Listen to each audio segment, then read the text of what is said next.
força da natureza e condição para que a vida exista, a água também é uma fonte inesgotável de inspiração. O FASA, Festival de Artes e Saberes das Águas, reúne manifestações artísticas e pensamentos inspirados neste elemento vital. Rios, mares, cachoeiras e nascentes que moldam a identidade cultural de seus territórios. A série Caminho das Águas integra o FASA Digital, plataforma que traz para o ambiente virtual a essência desse festival. Em cada episódio, você vive histórias e experiências das cidades visitadas pelo FASA, mostrando como a água inspira e molda as tradições culturais, artísticas e comunitárias de cada lugar. Aqui, paisagens aquáticas, identidade local e sustentabilidade se conectam, criando um diálogo vivo e harmonioso entre a natureza e a expressão cultural.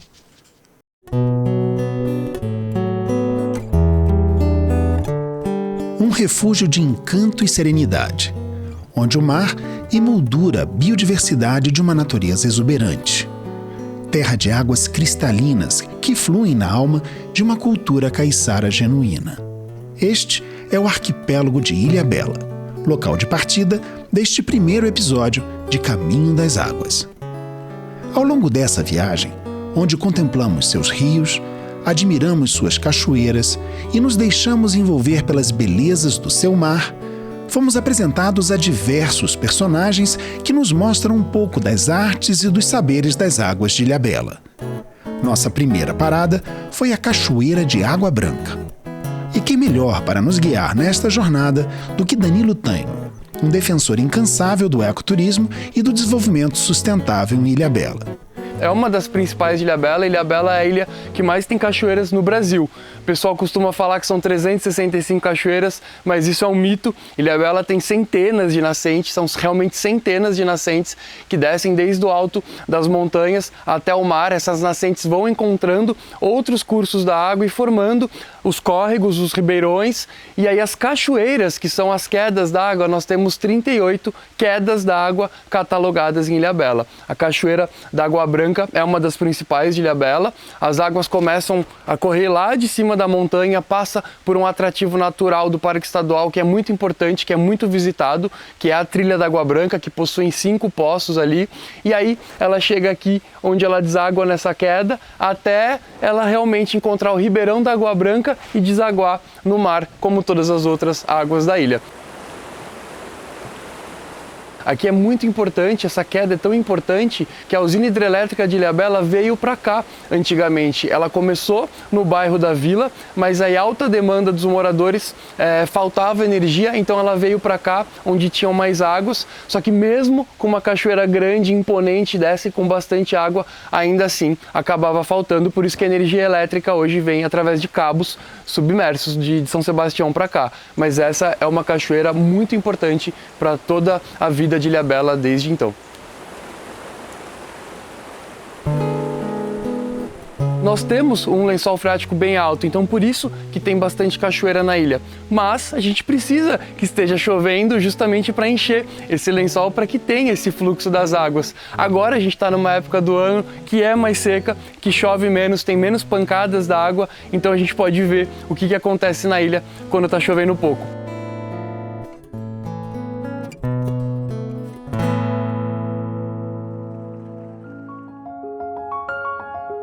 Dentre essas grandes quedas d'água que nós temos em Ilhabela, justamente pela questão de termos grandes montanhas e muitas pedras, algumas cachoeiras se destacam, como a Cachoeira do Gato, que é uma cachoeira muito imponente. Quando você chega na base dela ali, depois de 1 hora de trilha, você realmente fica impressionado com a força das águas caindo num paredão de quase 80 metros de altura. É realmente algo assim que chama a atenção, que prende, que você se sente realmente conectado com a natureza quando você vê aquela imensidão de queda d'água.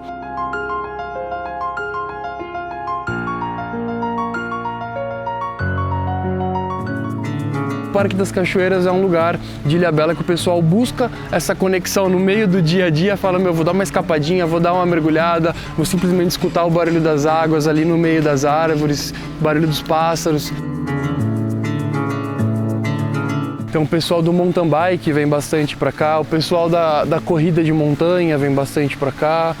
É um lugar de fácil acesso em que todos conseguem se divertir. Às vezes o pessoal vem brincar de rapel aqui, mesmo que é pequenininha, mas dá para brincar. Olha que delícia. Aqui é uma rampa que eles fizeram para acesso, né, para cadeirantes. Então isso aqui é uma estrutura nova, nada mais justo do que ser acessível a todos, né? Maravilhoso. Então esse lugar é muito procurado não só para quem quer relaxar, para quem quer se refrescar, mas também pelos atletas da ilha, pelo pessoal de observação de aves, enfim. É um lugar perto da cidade, só que muito valioso para a gente que mora na ilha.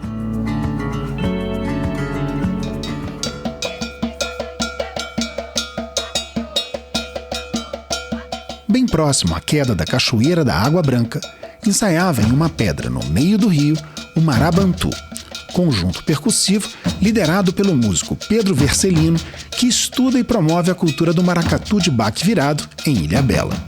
Uma das integrantes do grupo, Thalita Frangione, nos falou sobre sua profunda relação com as águas e com Oxum, o orixá das águas doces. A minha relação com a água é tudo na minha vida, porque eu sou filha de Oxum, e Oxum é mãe das águas, é mãe de todos, é amor, é carinho, alento. E dentro do maracatu, a gente começou a ensaiar, a gente fez oficinas aqui no Marabantu, junto das águas, junto da cachoeira. E água é vida, o planeta é constituído por água, o nosso corpo é constituído por água e a água que comanda as emoções, né? Quando a gente muda a intenção na água, tudo muda. Quais são os toques que estão relacionados a entidades das águas? A gente tem as entidades das águas, a gente tem Oxum, né, que é da cachoeira. Então a gente tem o toque para Oxum e a gente reverencia Oxum tocando. O próprio instrumento, a cabaça, na África tem cabaças gigantes e eles tocam dentro dos rios. São cabaças gigantes e o som é um som ancestral. O barulho das miçangas, ele remete às águas. Então tocar para Oxum na cachoeira é maravilhoso. Reverenciar Iemanjá no mar é fantástico. E para cada um a gente tem um toque. E tem Nanã também, né, que é a mais antiga orixá, é a primeira e é mãe de todos, né? A lenda diz que o ser humano, o homem, se moldou da lama de Nanã, que são as águas paradas. Então a gente tem toque para cada uma delas.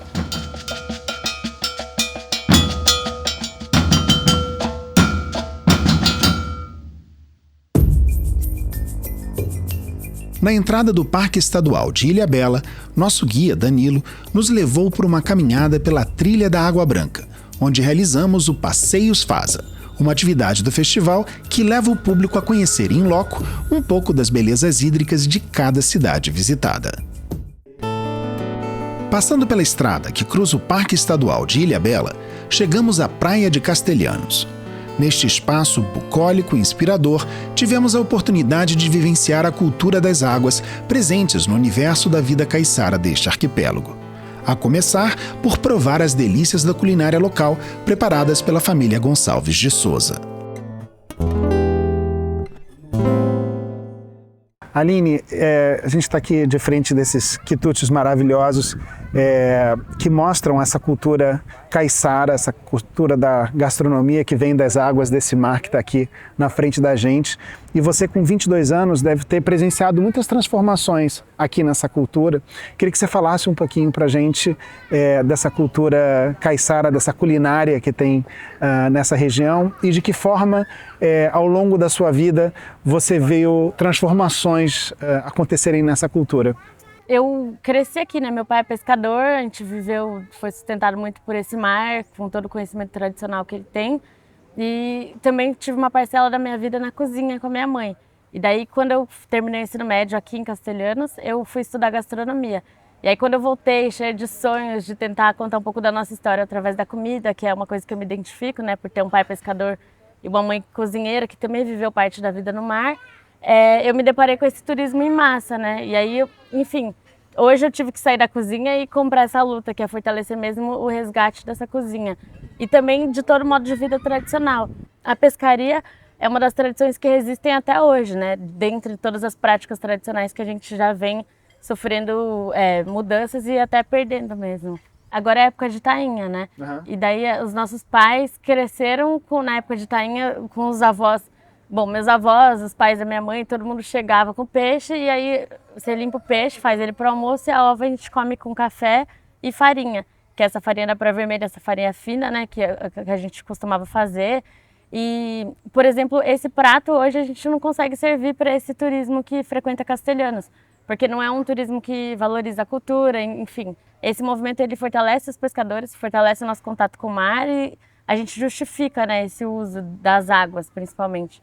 Hoje a gente mora numa área de Resex, mas que pega só os 33 metros, que é a área da União, e também a gente luta muito para que essa área seja extensa até a área de amortecimento com o parque.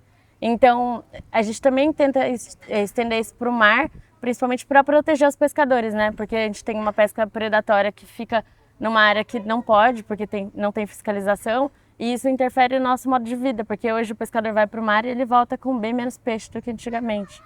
Depois deste delicioso almoço, nas areias da praia de Castelhanos, conhecemos o tio de Aline.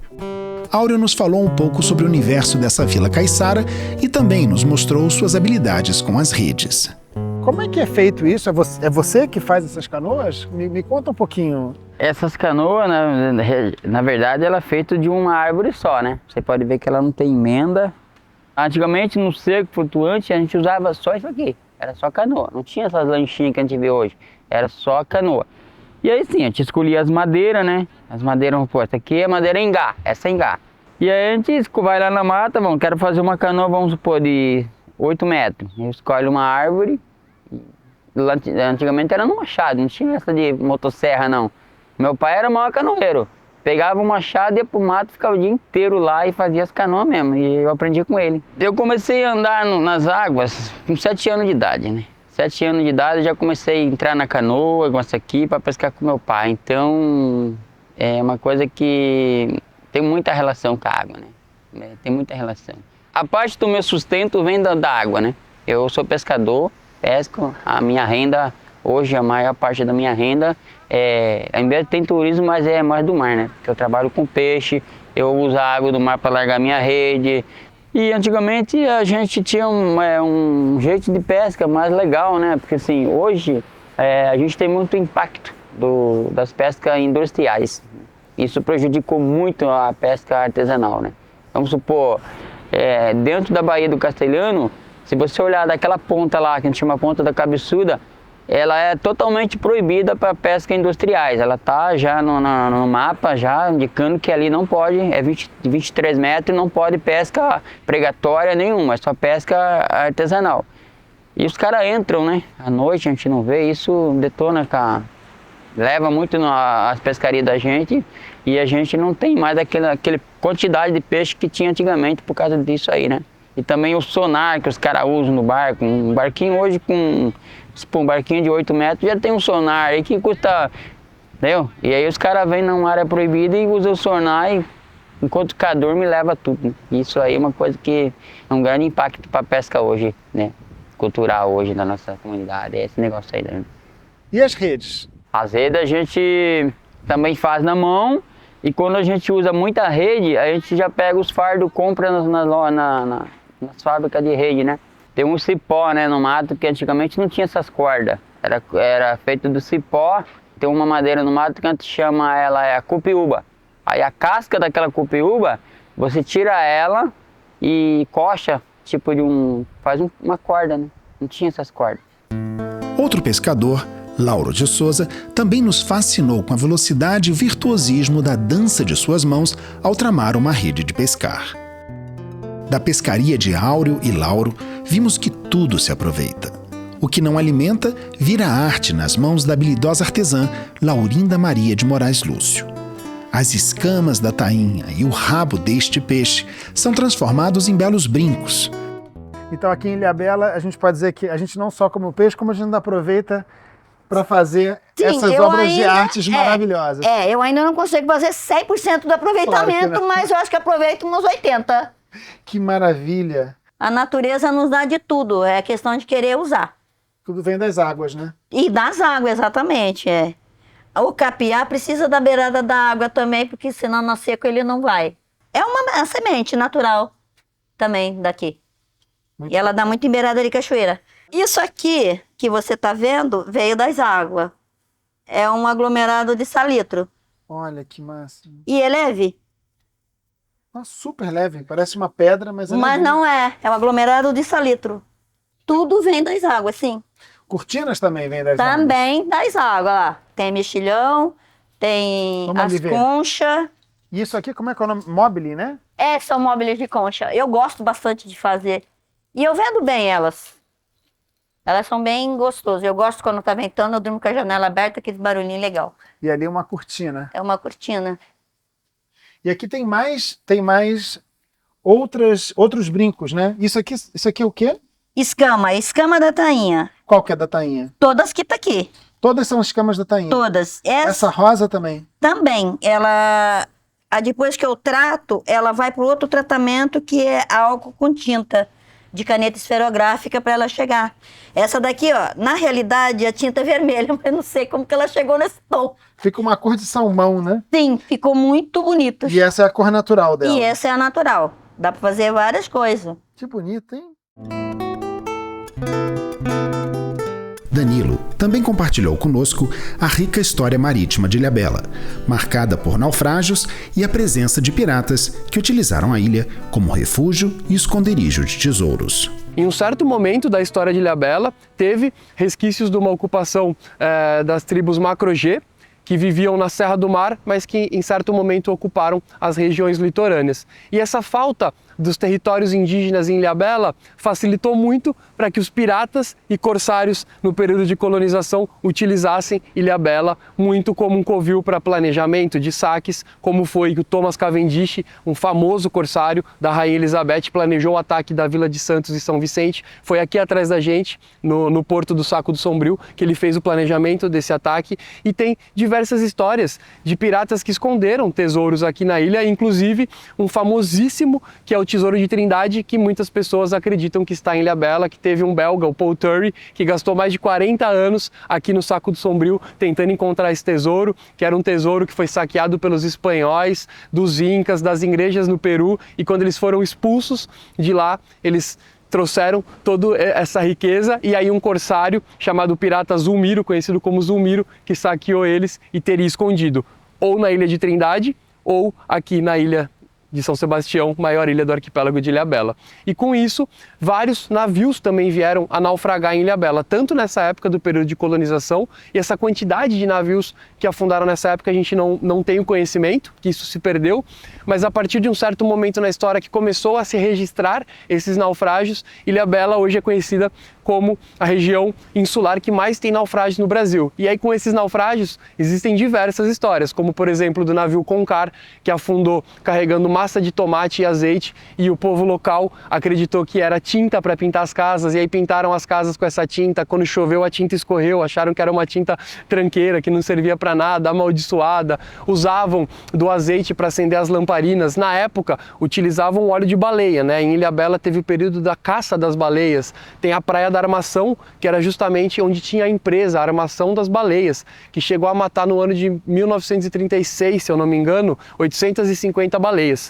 Então, muitas baleias. Hoje, infelizmente, elas voltam a passar por aqui. Existe o turismo de observação de baleias, que se a gente não tomar cuidado, é algo bem predatório e prejudicial para elas. Então, tem que ser feito da maneira certa, com as agências certas, pessoas corretas. Mas elas estão por aqui na região, justamente nessa época. Caçavam elas para produzir o óleo, para acender lamparina e também para construção civil. As casas, as paredes das casas na época eram feitas de pedra, de cal e de óleo de baleia. O avistamento de baleias hoje ele virou uma segunda temporada em Ilhabela, né? Para todo o trade turístico. Né? A gente tem aí de maio a agosto, que é o período de migração das baleias, né? E elas estão passando aqui em nossa região. E assim, hoje o trade movimenta toda a economia. Elas estão migrando, na verdade. Elas estão migrando, elas vão até Abrolhos, elas estão no período de reprodução delas. Então aqui é uma paradinha que elas realizam aí por algum tempo, para se alimentar, para descansar ou até mesmo para se reproduzir.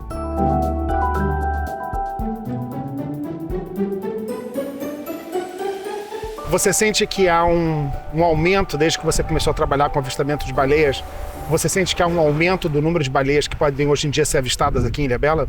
Vem aumentando. A cada temporada, nós percebemos aqui, registramos, né, através de um trabalho de foto-identificação, o número assim está duplicando, triplicando até de ano para ano de baleias passando aqui na nossa região. Hoje a gente começa a ter essa grande aproximação das baleias aqui, então isso com certeza é fruto de preservação ambiental, é fruto de conscientização das pessoas que estão agredindo menos as baleias, permitindo com que elas se aproximem mais. Então a gente tem uma transformação aí da parte da economia de algo que elas valiam muito, infelizmente mortas, para agora valendo vivas, felizes e a gente podendo conhecer um pouquinho mais.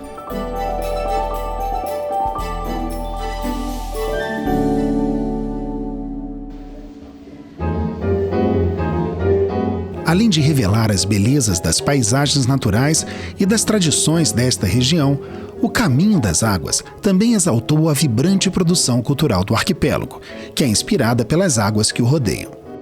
Em 2021 eu tive o privilégio de participar de um festival da canção aqui em Ilhabela, onde eu ganhei o primeiro lugar com uma canção que se chama Escafandrista de Esponjas, onde eu fiz um passeio histórico assim também pela história de Ilhabela, enaltecendo a beleza, enaltecendo a riqueza da cidade, mas também da história triste que aqui se passou também por ter sido uma das primeiras cidades a serem invadidas, né? Então os nomes das praias, todos têm relação com os processos históricos que a cidade passou até chegar onde é, né? Então, posso dizer que sim, que as águas doces e águas salgadas de Ilhabela influenciam muito no nosso som e no nosso grupo também. Eu tenho duas composições que eu fiz também instrumentais em homenagem a Ilhabela, está dentro do nosso repertório, que se chama Pacuíba, que é o nome de uma praia que fica no norte da ilha, e uma outra que eu fiz chamada Cidade Coração, né, que é justamente tipo dessa cidade tão encantadora, que também é cheia de cultura, né, e que nos propicia poder fazer a nossa música.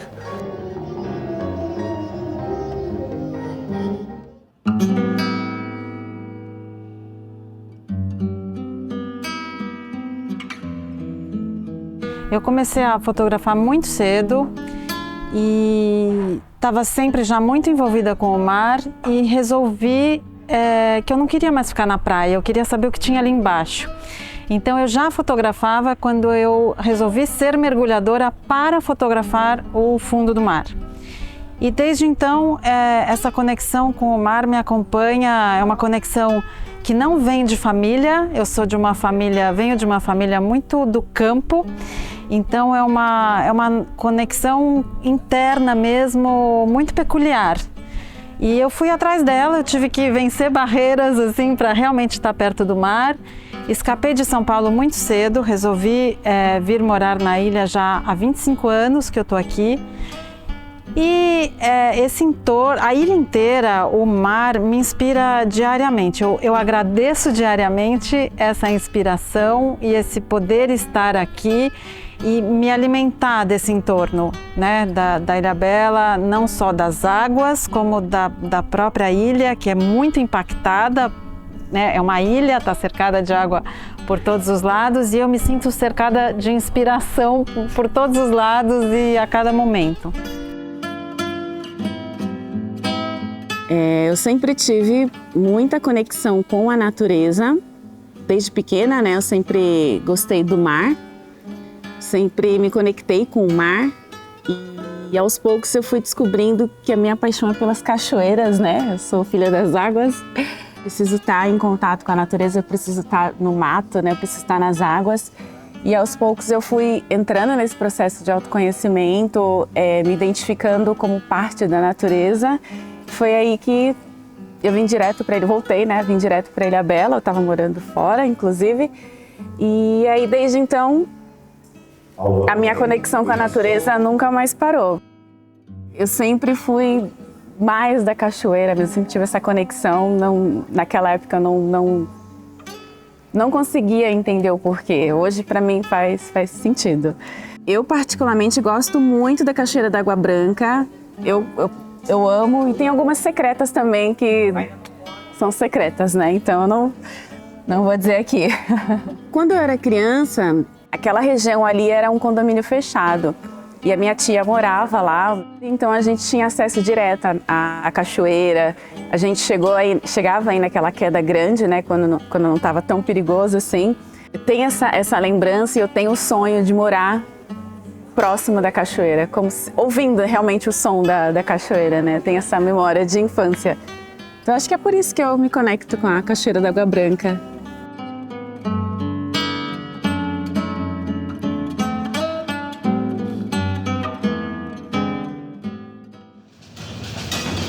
Finalizamos nossas ações presenciais no Instituto Baía dos Vermelhos, com a vibração e ritmo do grupo Marabantu, que havíamos encontrado ensaiando durante nossa visita à Cachoeira da Pedra Branca.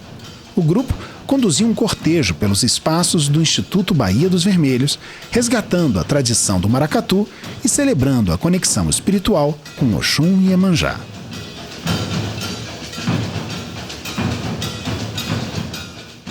Encerramos aqui o primeiro episódio de Caminho das Águas. Para saber mais sobre os conteúdos digitais do FASA e acompanhar estas e outras iniciativas do festival, inscreva-se em nosso canal e visite nossas redes sociais através do site fasa.arte.br. FASA, onde cultura e pensamentos fluem, conectando você com esse elemento vital que nos inspira e nos faz viver.